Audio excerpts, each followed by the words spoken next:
Boa noite, meninas. Estamos hoje meditando em Jó, capítulo 8. Abram aí suas Bíblias e vamos falar com Deus, vamos pedir direção a Ele. Você está com sua Bíblia aí na mão, dá um abraço nela. Vamos falar com o Espírito Santo. Senhor, nosso Deus e querido Pai, estamos diante da Tua presença e invocamos, meu Pai, a Sua, a Sua governança, a Sua liderança sobre as nossas vidas nesse momento. Estamos aqui prontas a extrair do texto sagrado o Teu Espírito. Então, que o Senhor venha nos dar o entendimento necessário para que possamos absorver tudo que o Senhor preparou para nós essa noite. Não temos, meu Pai, entendimento de nós mesmas, necessitamos do Senhor. Então, que o Senhor venha nos revelar a tua palavra, nos revela a tua vontade, nos ensina. Fala o que precisamos ouvir, não o que queremos. Pode ter até aqui no nosso meio, Pai, pessoas que nem sabem bem o que querem da vida. Mas que o Senhor venha nos dar essa direção, nos mostra qual o teu propósito para conosco? Qual o propósito da nossa existência? Por que que estamos aqui? Por que o Senhor nos trouxe até aqui? Nós, meu Pai, fomos escolhidas pelo Senhor, não fomos nós que te escolhemos, mas o Senhor nos escolheu antecipadamente, nos amou primeiro. Então, o Senhor fez isso por uma razão. Fala com a gente, fala forte ao nosso coração, à nossa alma, ao nosso espírito, e que no final desta noite estejamos ainda mais edificadas, que a tua palavra, assim como ela está aqui grudada em nosso coração, ela venha estar sempre nos preenchendo, preenchendo o nosso coração, preenchendo a nossa mente, nos dando, Pai, a direção em tudo que precisamos. Seja a decisão menor que precisarmos tomar ao longo do nosso dia, que seja dirigido pelo Senhor. Tudo seja feito conforme a tua vontade, o teu querer, que as nossas vidas estejam completamente submetidas à tua vontade. Assim nós queremos e te pedimos que assim o Senhor faça. Nos usa, porque somos vasos teus, vasos de honra do Senhor. Nos enche, meu Pai, com teu azeite, com teu espírito. Se existe aqui no nosso meio alguém que ainda não recebeu o selo do Espírito Santo, meu Deus, não deixe essa noite acabar sem que sejamos todas preenchidas da tua presença. O Senhor tem esse desejo de selar a todos quantos te buscarem, e todas estamos aqui a buscar a tua face. Então faz, meu Pai, com que ocorra nas nossas vidas o milagre do novo nascimento. E assim nós entregamos essa noite em tuas santas mãos, que essa meditação seja dirigida pelo Senhor. Em nome do Pai, do Filho e do Espírito Santo. Amém. E graças a Deus. E assim, graças a Deus, vamos lá para Jó, capítulo 8, versículo, ou melhor, capítulo 7. Nós vimos aquele desabafo de Jó após as palavras de Elifaz, um dos seus amigos.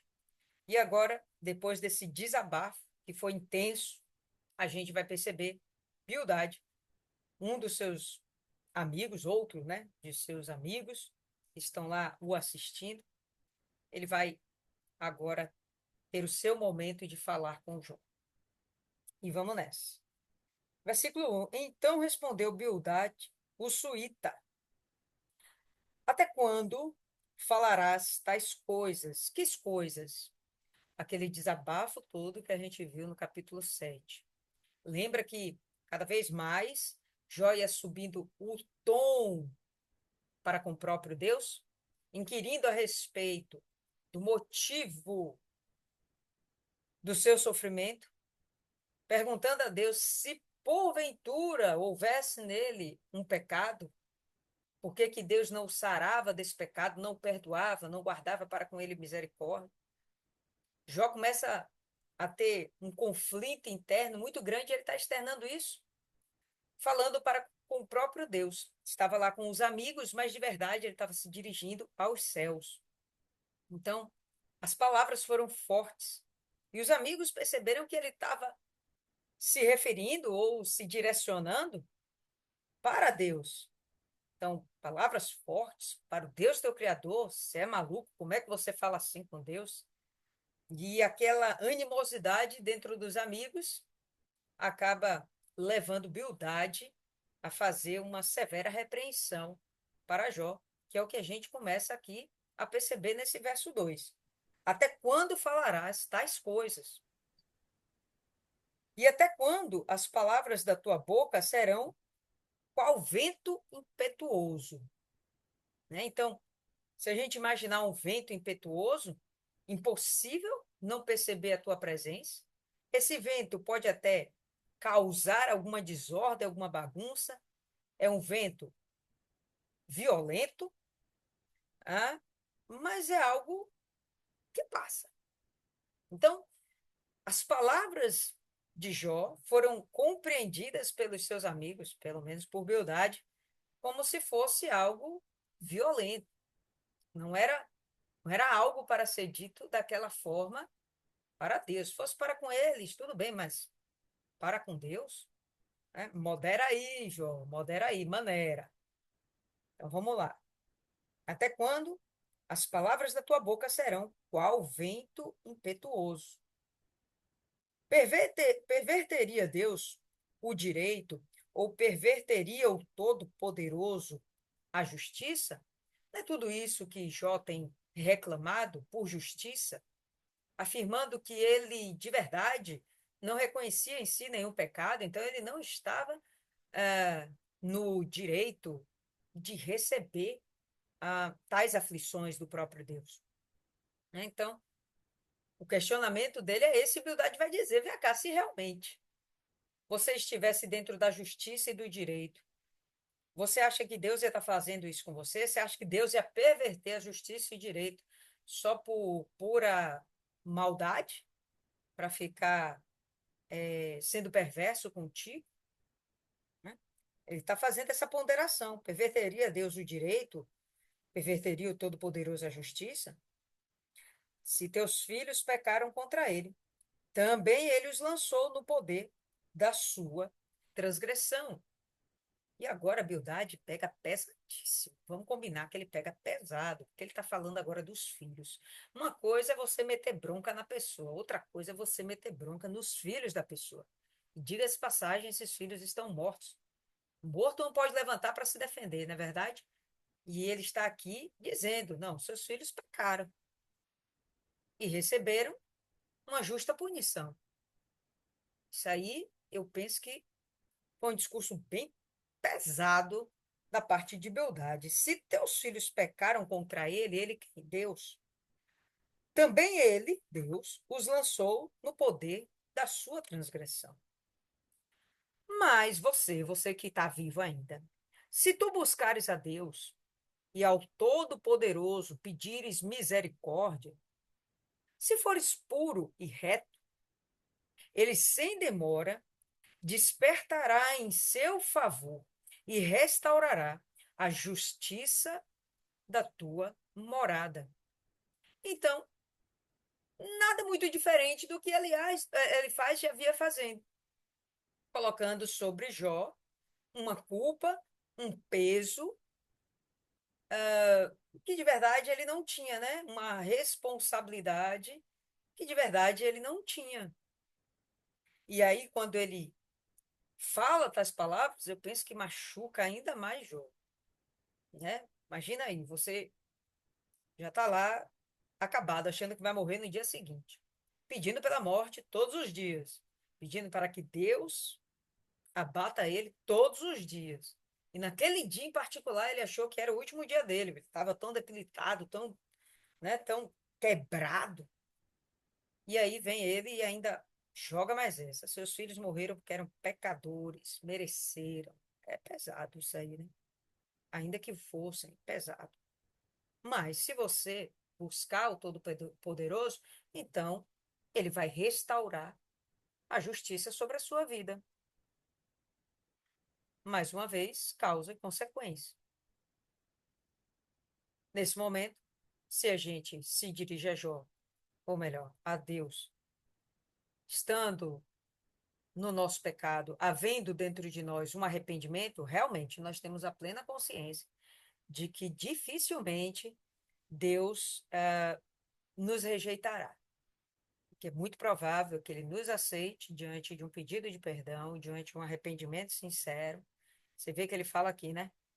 Se fores puro e reto, se fores puro e reto, sem demora, Deus vai restaurar a sua justiça. Se há realmente essa disposição do pecador em se humilhar perante Deus, sem sombra de dúvidas, nós sabemos que é verdade. Deus faz a parte dele. Perdoa e restaura a vida do quebrado ou do quebrantado. Era o conselho de Bildade para Jó. Se Jó tivesse em pecado, não tinha um conselho mais acertado. Creio que vocês vão concordar comigo. O teu primeiro estado, na verdade, terá sido pequeno, mas o último crescerá sobremaneira. Qual era o primeiro estado de Jó antes desse sofrimento? Era um estado de riqueza, era o homem mais rico do Oriente. Não era assim? Foi assim que a Bíblia se referiu a ele? O homem mais rico do Oriente. Um homem sábio. Esse era o primeiro estado. Ele está dizendo que no meio desse caminho, no meio dessa jornada, ele acaba sofrendo, passando por uma aflição por conta do seu pecado. O que acontece depois disso? É onde há o seu arrependimento e a sua humilhação. Ele vai ser colocado num lugar de honra, ele vai ser exaltado. Então, o seu primeiro estado, que já era grandioso, pelo menos a princípio, a respeito de Jó, era um primeiro estado maravilhoso. O último estado dele, Bildade diz, vai ser maior ainda, meu filho, se você se arrepender e buscar a Deus, buscar a face do Senhor. Olhe, você vai ficar muito melhor do que você já foi um dia. É isso que ele quer dizer. O teu primeiro estado, na verdade, terá sido pequeno, ainda que fosse maior, maior que todo o Oriente da época, mas terá sido pequeno. Mas o teu último estado crescerá sobremaneira. Pois eu te peço, pergunta agora às gerações passadas e atenta para a experiência de teus pais. É como se ele estivesse obrigando Jó a fazer uma reflexão a respeito do seu passado, a respeito dos conselhos, né, dos aconselhamentos que seus pais, seus avós, as gerações do passado deram a ele. Então, Bildade o estimula a fazer esse tipo de reflexão, porque Bildade, assim como todas nós, ainda nos dias de hoje, entendemos que nas gerações passadas, nas gerações mais antigas, a gente reconhece a experiência que traz junto consigo uma sabedoria. Pelo menos essa é a expectativa. A gente, jovem, novinho, nós somos muito estúpidos. De verdade, o ser humano é muito estúpido. Mas a proporção que vai amadurecendo, ele vai adquirindo uma sabedoria e dentro disso, ele vai desenvolvendo a sua vida. Chega com uma velhice, onde ele é capaz de sempre dar bons conselhos. Pelo menos é o que se espera. E dentro desses bons conselhos, conselhos para a vida. Não é verdade?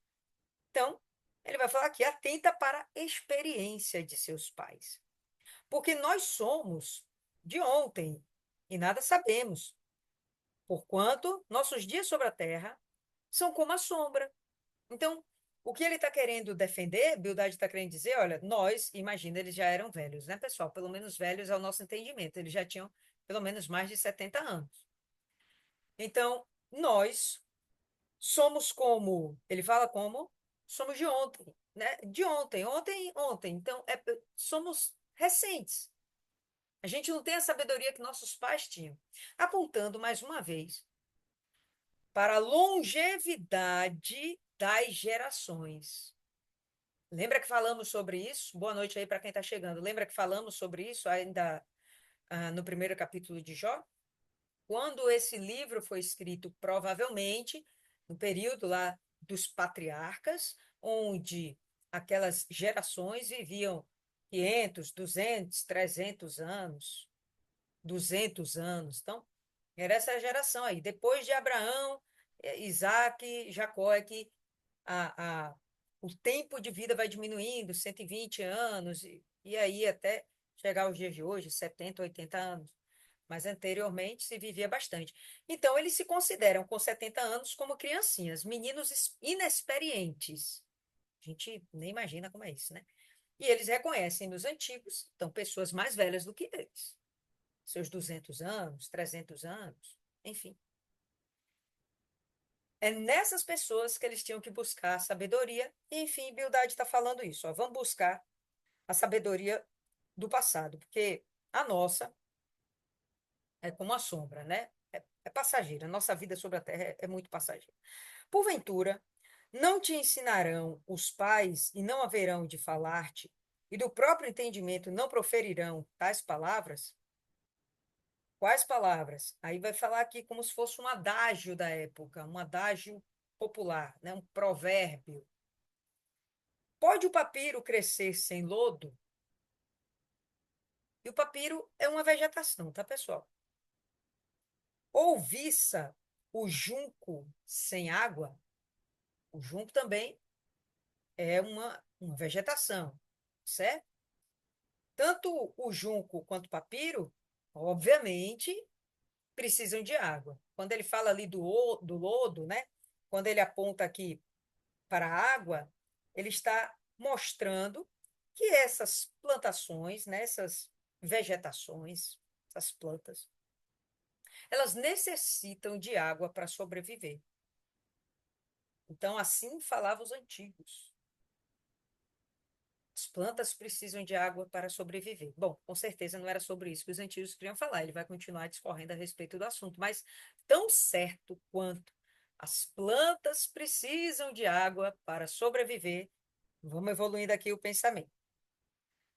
Estando ainda na sua verdura e ainda não colhidos, todavia, antes de qualquer outra erva, se secam.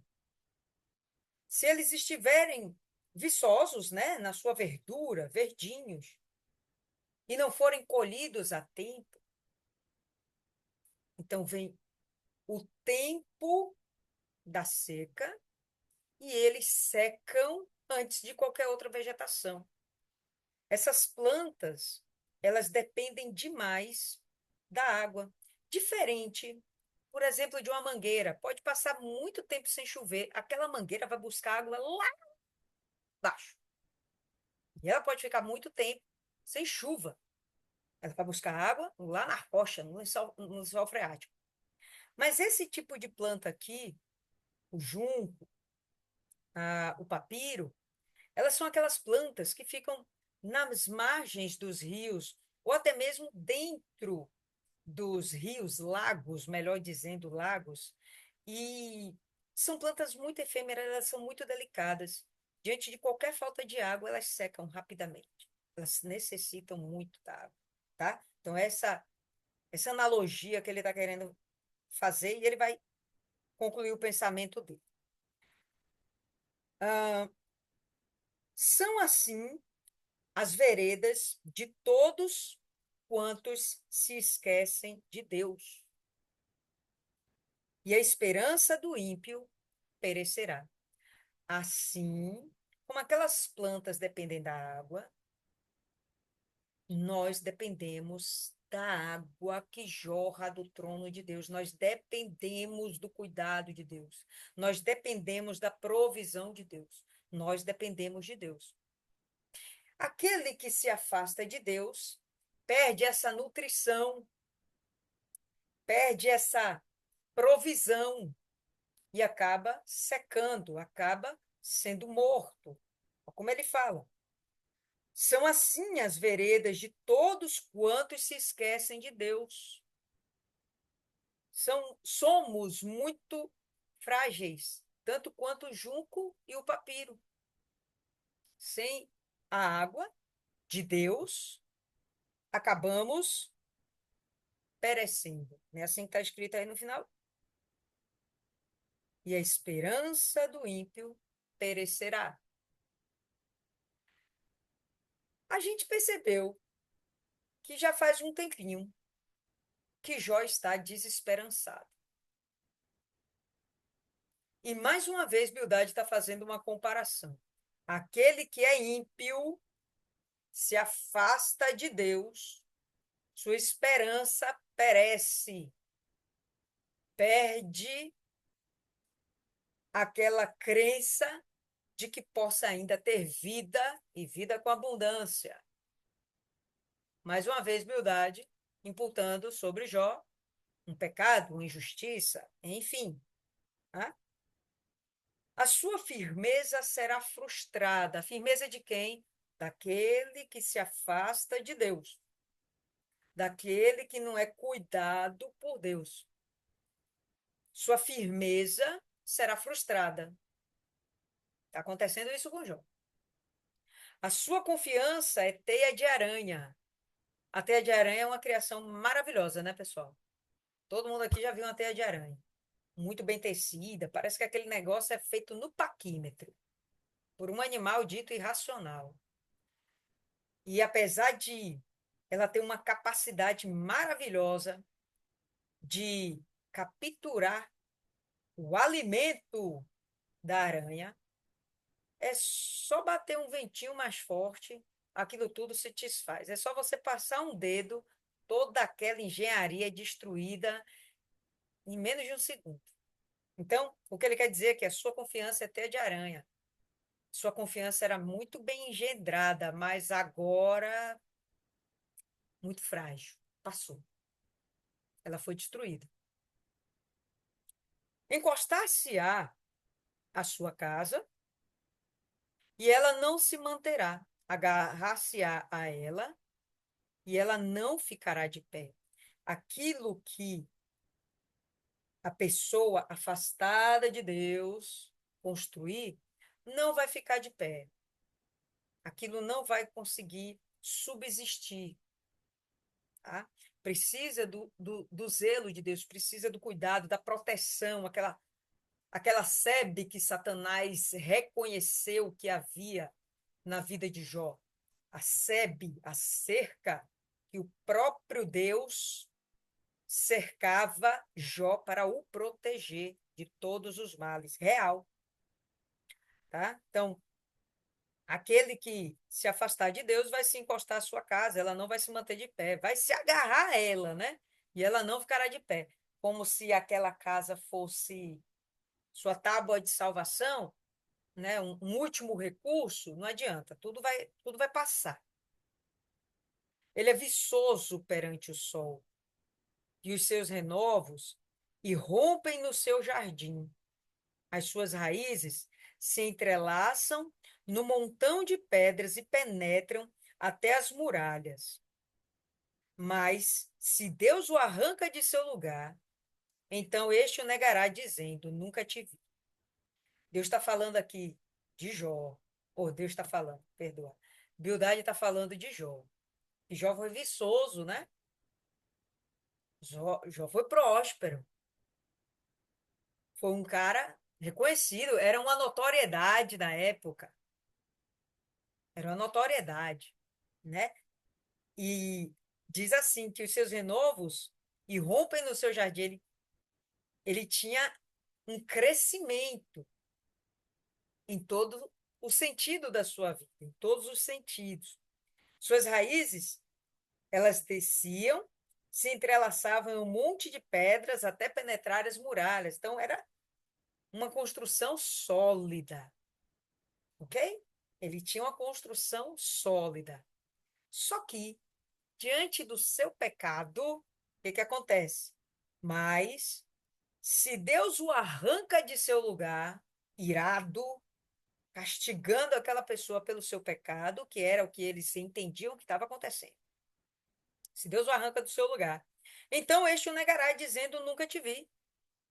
E por fim, muito forte essa conversação de Bildade. Por fim, ele diz que Jó está negando a Deus, dizendo que Deus nunca cuidou dele, dizendo que Deus esqueceu dele. Deus o desprezou. Quem é Deus? Nunca vi. Vi Deus na minha vida? Não, nunca. Nunca vi Deus na minha vida. Eis em que deu a sua vida. Aqui se resume o que aconteceu com a sua vida, Jó. Isso aqui foi o que aconteceu com a sua vida. Você foi grande, mas Deus te arrancou e agora você não é nada, por causa do seu pecado. E do pó brotarão outros. Eis que Deus não rejeita ao íntegro. Então, por mais que você esteja no pó, por mais que você esteja na sua desgraça, acabado, destruído, é interessante quando a gente vê as pessoas dando testemunho. Minha vida era destruída. Às vezes não era nem tão destruída assim, né? Mas ela entendia que era destruída. Destruída foi a vida de Jó aqui, ó. Então, minha vida era destruída. Pois bem, mesmo você estando com sua vida destruída, você pode crescer do pó. Eis que Deus não rejeita o íntegro, nem toma pela mão os malfeitores. Então, aquele que é íntegro, Deus não despreza, está de mãos dadas. Mas os malfeitores, ele não toma pela mão, ele despreza, né? Então, o discurso continua o mesmo. Você pecou em algum lugar, velho. Você está fazendo alguma coisa errada. Eis que Deus não rejeita o íntegro, nem toma pela mão os malfeitores. Ele te encherá a boca de riso e os teus lábios de júbilo. Teus aborrecedores se vestirão de ignomínia, né? De vergonha. E a tenda dos perversos não subsistirá. Basta que você se arrependa, que foi o que ele fala antecipadamente ali no verso 5 e 6, né? Se tu buscares a Deus, se fores puro, sem demora, Deus vai te restaurar. Então, esse é o discurso de Bildade. Dá para a gente perceber que a trama continua a mesma, Jó sofrendo muito, e da mesma forma como o Jó, ele começa a se expressar com um tanto mais de intensidade, para não dizer violência no falar, a gente percebe que os amigos também estão ficando um pouquinho mais violentos no falar. Pelo menos Bildade, ele já pegou mais pesado, né? Meteu bronca no filho, está dizendo que ele é um perturbado, né? Endemoniado, está dizendo que ele negou a Deus, está falando palavras muito pesadas, né? Vamos ver depois como é que Jó vai responder a isso. Isso aí fica para o capítulo 9. Capítulo curtinho hoje, pessoal. Então vamos ver aí o que que ficou aí para vocês. Qual o entendimento que vocês tiveram, o que que houve de proveito. Vou perguntar a Isis aí, que está ausente faz uns 2, 3 meses, né? Perguntar a Isis aí, Isis, o que que você acha? Muito interessante, sabe? É, eu quero ter um amigo, eu quero ter amigos com os amigos de Jó, que no momento que eu estiver me lamentando, sabe, me dá um chacoalhão e dizer, minha filha, pare de lamentar, pare de murmurar, se volte para Deus, se volte para a pessoa que pode resolver. Na primeira leitura, eu tinha achado que Jó muito conformado, sabe? Eu não aguentaria 7 dias calada ali sofrendo. Eu já clamaria a Deus. Meu Deus, não aguento. Mas a gente sabe que Deus só dá o fardo que a gente possa suportar. Mas eu senti ele conformado, mas lendo esse texto, eu percebi que ele não estava se sentindo conformado. Ele estava se sentindo injustiçado. E eu entendo. Já passei algumas vezes por esse sentimento de injustiça e dói muito. É um sentimento muito forte, muito ruim. Mas com o passar do tempo, né, com o amadurecimento, principalmente espiritual, eu não ligo muito, sabe? Teve uma fofoca aí com meu nome, mas eu nem me preocupei em desfazer a fofoca. Alguém acha que eu disse alguma coisa que eu não disse? Eu disse, olha, deixa lá, é bom. É bom porque me abusa pouco. Porque já não, é uma pessoa que tinha de mim um apoio, tanto espiritual como também ajudava. E eu entendo que ela precisava muito mais de mim do que eu dela. E se ela está chateada comigo? Se ela não teve a preocupação de perguntar, eu também não vou me preocupar muito, não, sabe? Não é uma dor que me dói mais, porque eu confio 100% plenamente na justiça de Deus. E eu entendo que o justo não se justifica. E tá tudo bem, sabe? Mas antigamente, quando eu não conhecia a Deus, esse sentimento de justiça era algo que pegava muito, sabe? Que conseguia tirar minha paz no trabalho, na vida. E eu não sei se é por vaidade, mas a gente sabe que é verdade, tanto que o próprio Deus reconheceu que Jó era um homem justo. Era um homem temente a Deus, um homem reto. Ele tinha muitas qualidades e Deus reconhecia isso. E é por esse motivo que ele se sentia tão injustiçado. Poxa, eu não mereço o deserto que eu estou passando. Mas eu fui na reunião de segunda-feira. Olha que o Espírito Santo conecta tudo, né?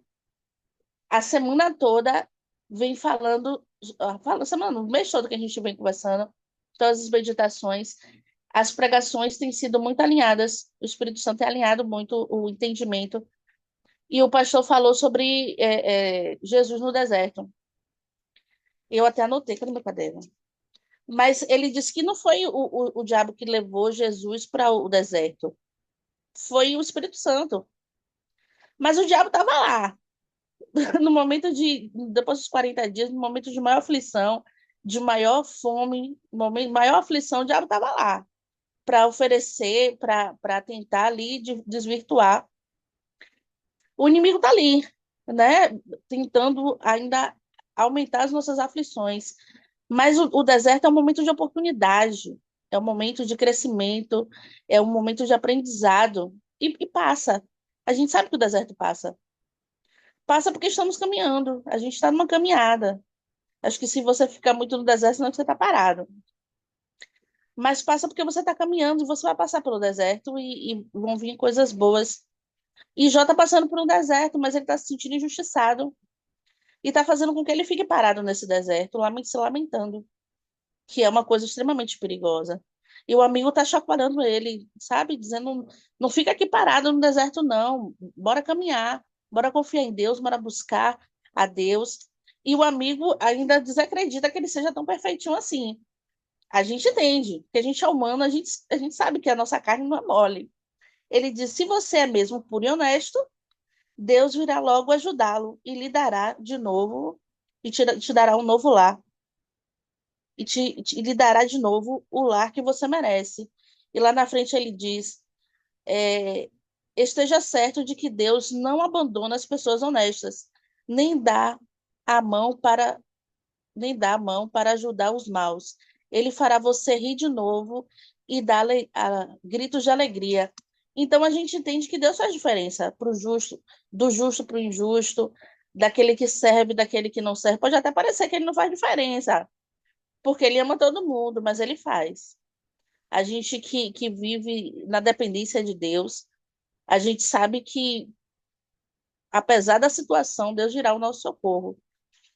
Por isso que eu estava tão tranquila na estação, sabe? Apesar da situação estar muito tranquila, porque eu não tinha nem a dúvida de que não daria certo, de que eu não estaria na minha cama tranquila, sabe? Não existiu esse momento de dúvida. Eu estava tranquila e no final deu tudo certo. Essa é a nossa fé, mas é algo que foi construído, sabe? Construído com muita meditação, com muitos momentos aqui com vocês, porque a nossa carne está sempre trabalhando ao nosso. A vontade é murmurar, a vontade, às vezes eu não quero, eu só quero reclamar, pô. Eu sei que vai passar, mas eu só quero reclamar. Mas o Espírito Santo não nos deixa murmurar, porque a gente vive na dependência de Deus e murmuração é algo que a gente sabe que não agrada a Deus. É isso. Beijo para todas.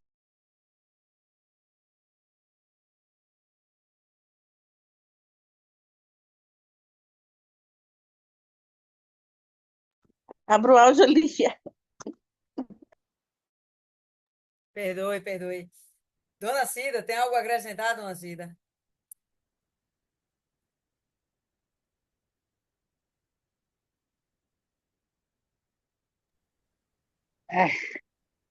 Não, esse foi bem pequenininho, né? Mas continuo dizendo que Jó estava na sua inteira desgraça e que os amigos, né?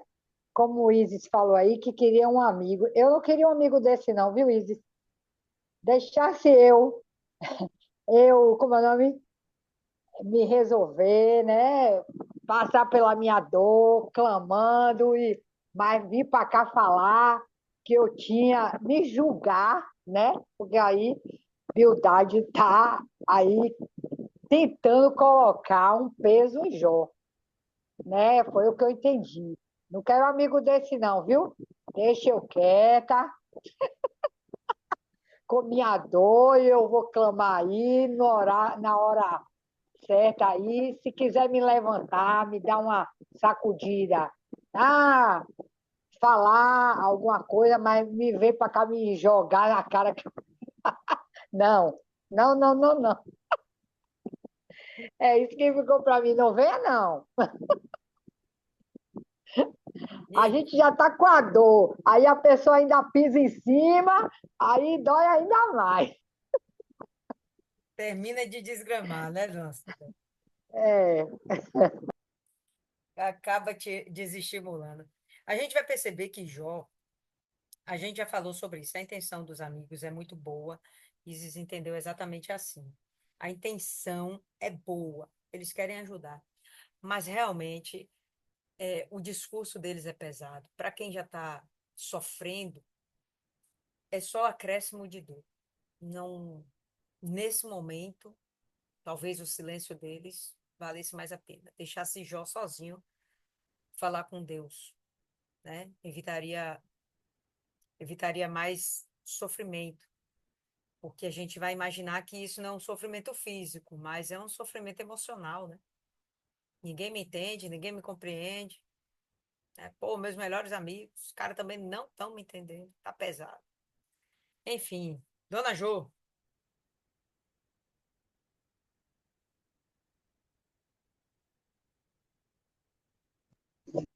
Oi, gente, boa noite. Desculpa, não deu para eu entender muito bem, porque eu entrei tarde e fora aqui tá muito barulho, então uma zoada que estão fazendo farra aqui.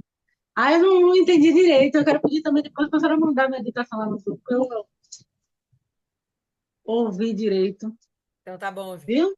Fique em paz, tranquilidade. Maiana, Eu sou do time de Dona Cida. Esses amigos aí, eu quero bem longe, porque além de falar o que não deve, ainda quer colocar em mim um peso de um pecado que eu não estou cometendo. Quem vê a situação de fora, é muito fácil para quem está de fora dizer, ah, eu estou de fora, eu vejo a situação como um todo. Só que o que faz a diferença são os detalhes, os mínimos detalhes que você não está vivendo, que você não está passando, que você não está suportando.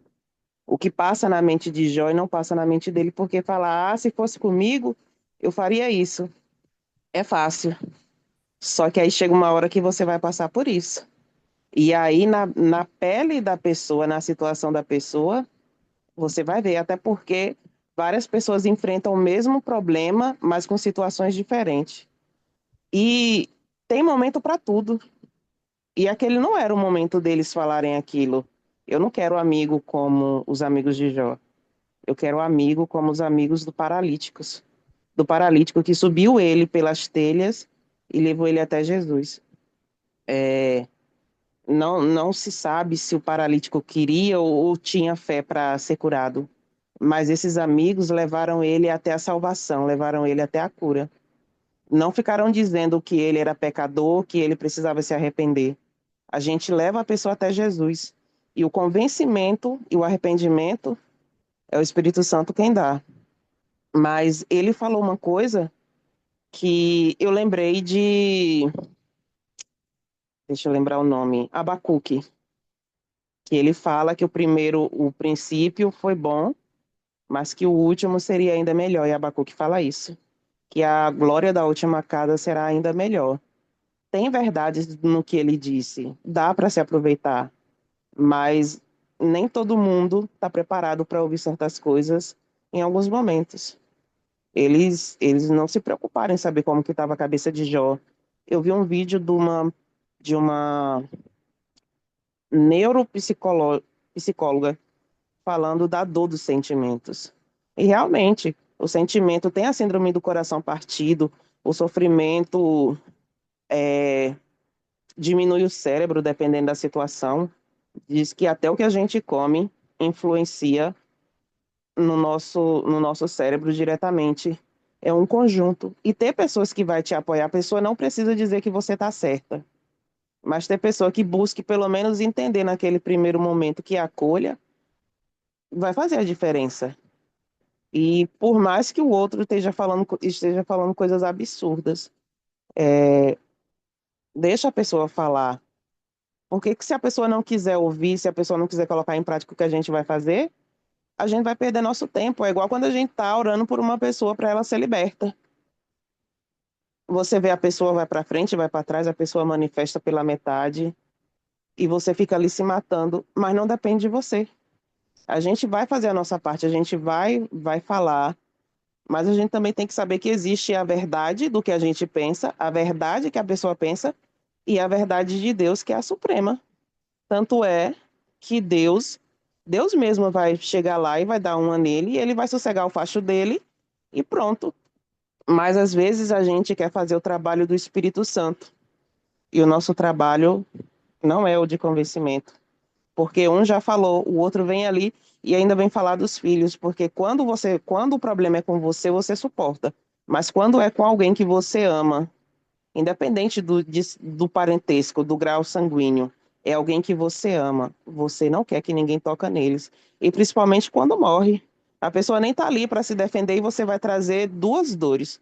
Acusar de algo que você não sabe se cometeu e fazer a pessoa lembrar que aquela tragédia, a desgraça que ela está vivendo naquele momento, também afetou outras pessoas, porque poderia passar pela cabeça de Jó que, assim como os filhos podem ter pecado, ele também pode ter pecado e os filhos ter pago esse preço. Porque o nosso pecado indiretamente atinge a todos. O nosso pecado não é só a gente. O nosso pecado vai matar muitas pessoas se a gente não vigiar. E, infelizmente, naquele momento, Jó não estava com o psicológico preparado para ouvir essas coisas.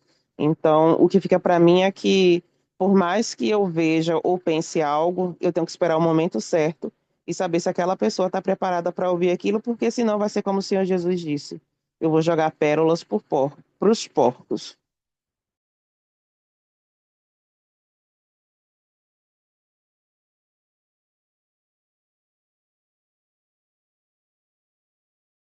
Seu áudio ainda está fechado.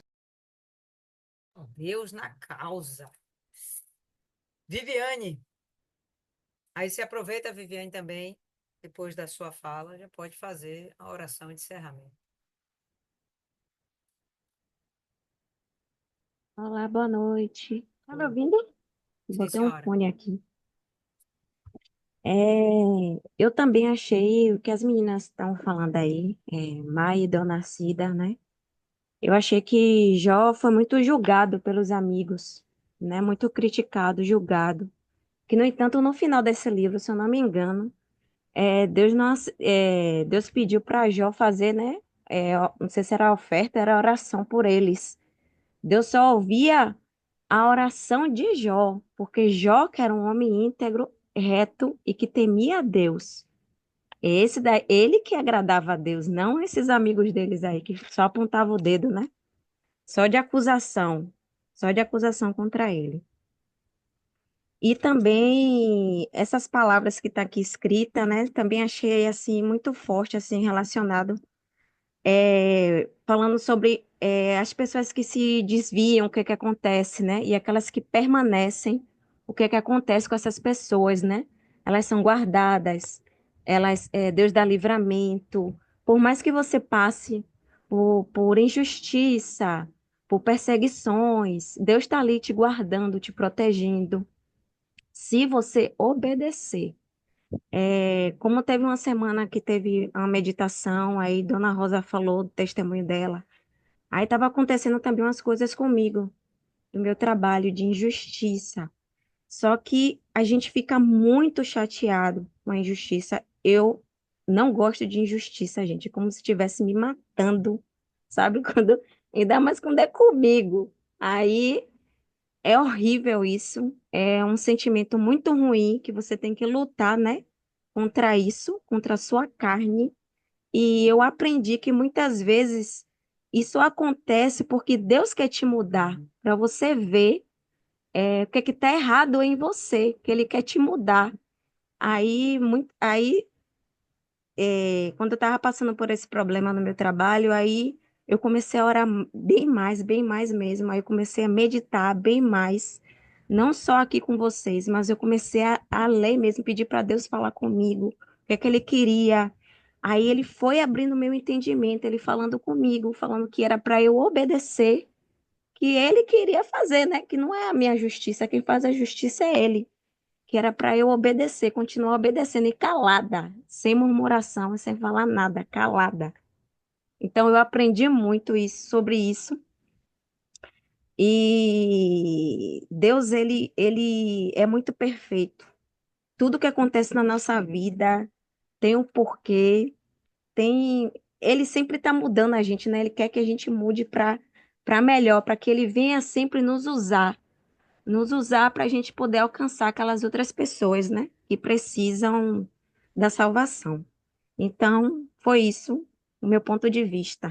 Por esses dias aí, a meditação, gostei muito. E vamos orar, né, gente? Senhor, nosso Deus e nosso Pai, em nome do Senhor Jesus, entramos em tua presença mais uma vez, Senhor. Nessa noite, pedimos a tua misericórdia, meu Deus. Que o Senhor venha, meu Deus, abençoar esse grupo do sacrifício, meu Pai. Que não é fácil para muitos estarem aqui neste exato momento, mas a gente teve, meu Pai, que renunciar ao nosso eu, nosso ego, às nossas vontades, meu Pai, a vontade da nossa carne, de podermos estarmos aqui, meu Pai, reunidas em Teu nome. E como é gratificante estar aqui, meu Pai. A gente não pode ver aos nossos olhos, né? Mas espiritualmente isso nos ajuda muito, nos fortalece demais, meu Pai.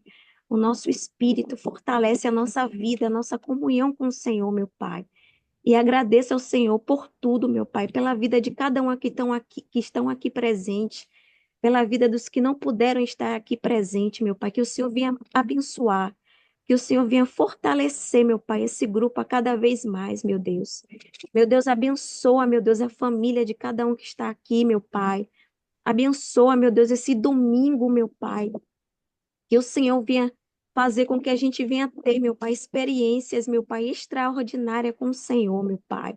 Então, abençoa, meu Deus, de maneira grandiosa, porque o Senhor é grande, o Senhor é poderoso, meu Pai, para fazer infinitamente mais do que pedimos e do que pensamos, meu Senhor.